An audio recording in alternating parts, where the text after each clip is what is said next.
What's up YouTube, it's Maestro, and in today's video I'm going to be kind of going over what you're going to need if you're going to want to start a new iPad rig. If you're looking to get into more software capabilities outside of hardware units when it comes to keyboards, then this video is going to be for you. So let's get into it. Again, this video is going to be kind of short. I'm not going to extend this video out too long. I'm going to get straight to the point for you guys, okay? So the first thing you're going to need is an iPad. Now the iPad that I have here that I use is the iPad A17 Pro.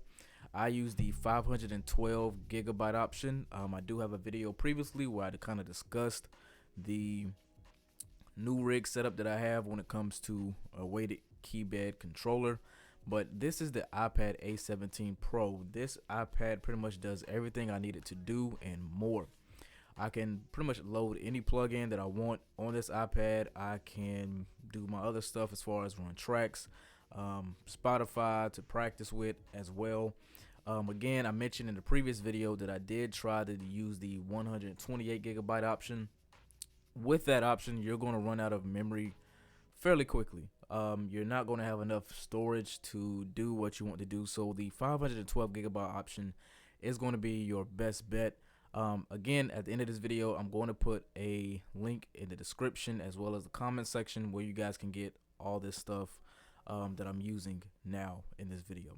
But again, this is the iPad A17 Pro 512 gigabyte option. And the reason why I got this is because I didn't want the big 10-inch, 11-inch screen iPads that most people use. I wanted something more compact that I could just sit on my SL73. And I'm able to just, pick it up and go like I want to.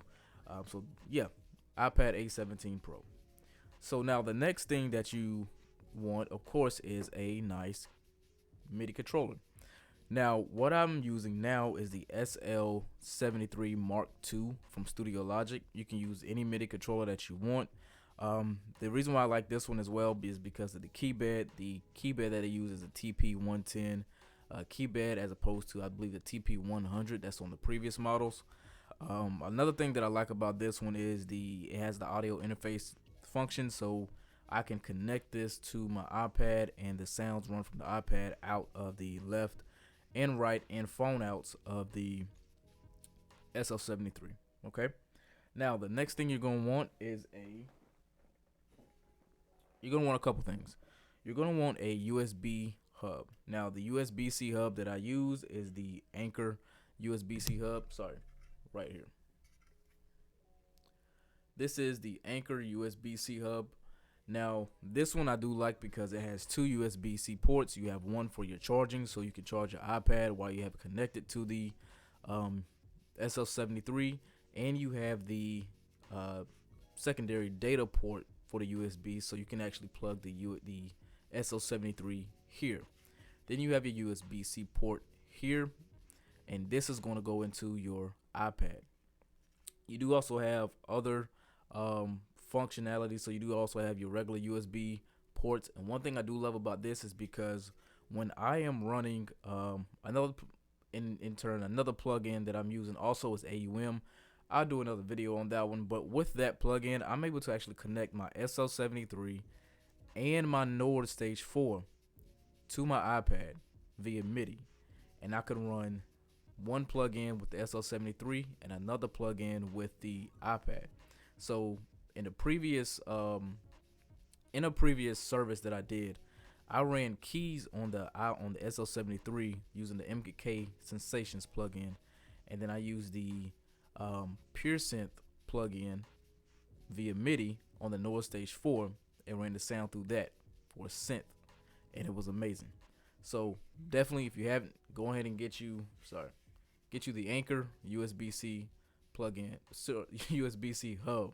And again, I'll put the link in the description where you can get all this stuff.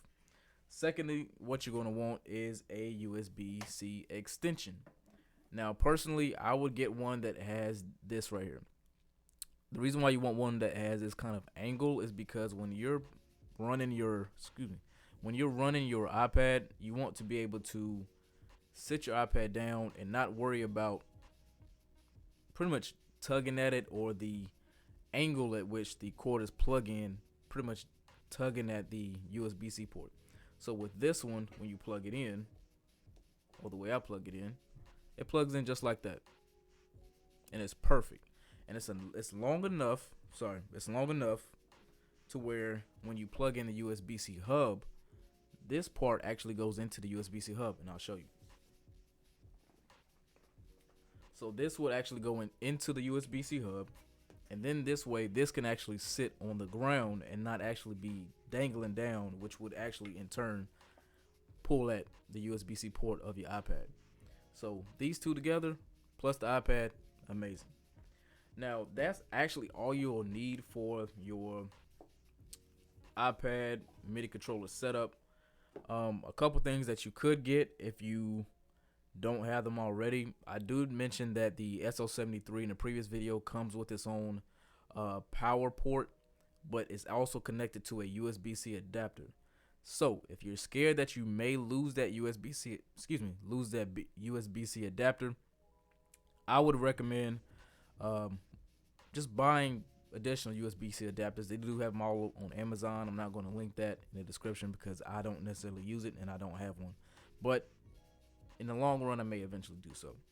But that's going to be it. Again, so to go over everything that you're going to need, a nice weighted controller, I recommend the Mark II SL73 from Studiologic. You're going to need a good iPad to run this on. I'm using the A17 Pro iPad Mini, 512 GB option. You're going to need a USBC extension and a good USB-C port, in which I am using the Anchor USB-C hub. All right, and that's going to be it for today's video, guys. I hope this video helped you guys out in choosing the best setup for your new iPad rig. If you have any questions or comments, leave them in the comment section below. I'll get to them as soon as I can. Thanks again for watching, guys, and I'll see you in the next video. Peace.